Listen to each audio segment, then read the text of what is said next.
पक्को विश्वास हो गयो कि कन्हैया कोई साधारण व्यक्ति ना है, वो साक्षात भगवान है। आपस में चर्चाएं करने लगे।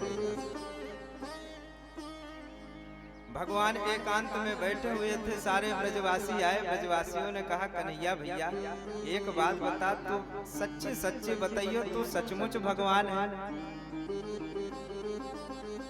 भगवान ने कहा, अच्छा एक बात बताओ, अगर मैं भगवान होऊंगा तो क्या करोगे? ब्रजवासियों ने कहा, देख भैया तो भगवान है तो बनू रह, मोको कछु मतलब ना है, लेकिन मैंने सुना है कि तुम्हारा वैकुंठ बड़ा सुंदर है, अगर एक बार उसका दर्शन करा दे तो आनंद आ जाएगा भैया। भगवान ने कहा, चिंता करने की आवश्यकता नहीं, मैं भगवान हूँ, इसके चक्कर में पड़ने की आवश्यकता ही नहीं। तुम्हें वैकुंठ का दर्शन करना है तो हम तुम्हें वैकुंठ का दर्शन करा देंगे, चलो। कहाँ लेके चलोगे? बोले चलो ब्रह्म कुंड। तुरंत भगवान ब्रजवासियों को ब्रह्म कुंड लेकर के गए। ब्रह्म कुंड के समीप पहुंच गए। भगवान ने कहा, इस कुंड में डुबकी मारो। ब्रजवासियों ने कहा, कन्हैया भैया कहीं हम डूब तो नहीं जाएंगे? बोले देखो भैया, चिंता करने की आवश्यकता नहीं, हम तुम्हारे साथ रहेंगे, बिल्कुल चिंता करने की आवश्यकता नहीं। बोले साथ है ना? बिल्कुल है। अब तो महाराज तुरंत ब्रजवासियों ने डुबकी मारी, कुंड में पहुंच गए, वैकुंठ में, सीधा वैकुंठ पहुंच गए। और महाराज ते तु ब्रह्म हृदम नीता मगन कृष्णेन चोद्रिता दद्रुसुर ब्रह्मणो लोकम यत्रा क्रूरोध्यगात् पुरा। महाराज ऐसी डुबकी लगाई कि सीधा वैकुंठ में पहुंच गए। अब जैसे ही वैकुंठ में ब्रजवासी पहुंचे तो क्या देख रहे हैं? सब चतुर्भुज रूप नारायण में खड़े हैं, सबके चार चार हाथ हैं, सबके पास शंख चक्र गदा पद्म विभूषित हो रहा है। अब ब्रजवासी आपस में चर्चा कर रहे हैं, क्यों भैया हम कहाँ आ गए? दूसरे ने कहा, लगता है कि वैकुंठ में आ गए हैं अपन लोग। बोले चलो पूछते हैं ये जो चार चार भुजा वाले हैं।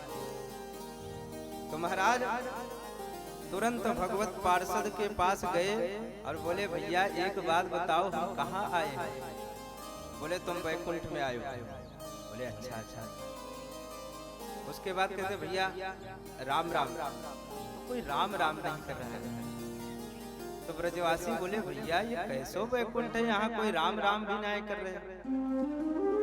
तो दूसरे ब्रजवासी ने कहा, देख भैया सब जगह की अलग अलग परंपरा हुए, कहीं राम राम होए, कहीं राधे राधे, तो कहीं हर हर महादेव, सब जगह की अलग अलग परंपरा होती है, तो यहाँ की भी कुछ होगी।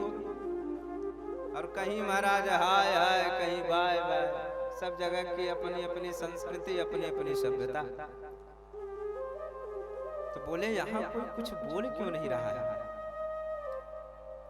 एक पार्षद के पास गए, बोले भैया यहाँ हमारो कन्हैया भैया मिलोगे का? बोले मौनस्ता, शांत रहो। अरे कोई बात ही नहीं कर रहा है। जैसे थोड़ी आगे बढ़े तो भगवान शेष सैया पर विराजमान होकर के लेटे हुए हैं, लक्ष्मी जी चरणों की सेवा कर रही हैं और ब्रह्मा आदि देवता भगवान की अद्भुत स्तुति कर रहे हैं। इतना सुंदर जब दिव्य स्वरूप देखा तो सारे ब्रजवासी निहाल हो गए। सारे ब्रजवासियों ने सोचा, वाह भैया यहाँ तो कन्हैया भैया के बड़े ठाठ हैं, वहां तो हम कन्हैया को घोड़ा भी बना लेते, चल भैया कन्हैया घोड़ा बन जा, उनके साथ में खा पी लेते, यहाँ तो अंदर भी प्रवेश नहीं होने दे रहे हैं। जब इतना स्मरण किया कि भैया वैकुंठ से अच्छा तो हमारो वृंदावन है, क्योंकि वैकुंठ में कोई नमस्कार भी, कोई प्रणाम भी नहीं कर रहा है, ना तो कोई बोल रहा है। और जैसे ही महाराज वृंदावन का स्मरण किया तो जिस कुंड में कूदे थे उसी कुंड से निकल करके बाहर आ गए। और जैसे ही बाहर आए तो देखा तो भगवान मुरली मनोहर माधव रूप धारण किए हुए भगवान बंसी बजाते हुए ब्रजवासियों के समक्ष खड़े हैं। और जैसे ही देखा तुरंत कन्हैया को अपने गले से लगा लिया। कन्हैया ने कहा क्यों भैया दर्शन कर आए? ब्रजवासियों ने कहा हाँ भैया, बड़ो सुंदर तुम्हारा बैकुंठ है, लेकिन नेक कसर है।